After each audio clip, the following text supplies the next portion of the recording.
everyone! Ito yung update sa Phase 7 na mga Porsche Townhouse. Gawa na yung mga bandang likod. Konting antay na lang. Matatapos din ang Phase 7. Ayun na siya.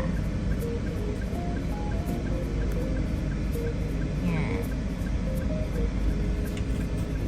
Okay.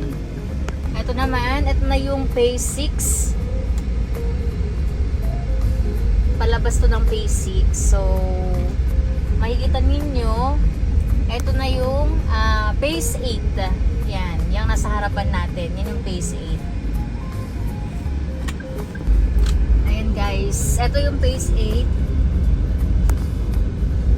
Konting antay na lang. And, ito yung Phase 9. Ayan siya, Phase 9. Siyempre, mas unang gagawin yung Phase 8.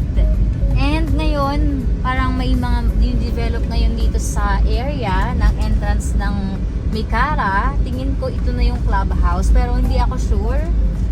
Pero baka ito na yun kasi ito yung nasa master plan na location ng clubhouse and swimming pool. Ito. Ayan, di ba? Ganda, nakaka-excite. And ito na yung gate ng Mikara. Paglampas dito, soon, eto na yung area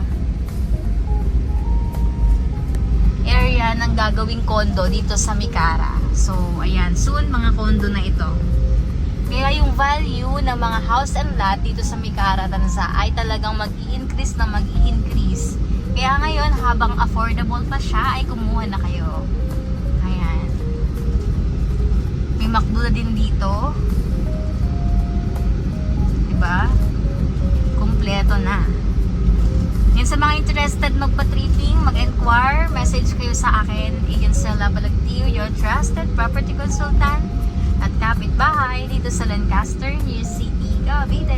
Bye-bye!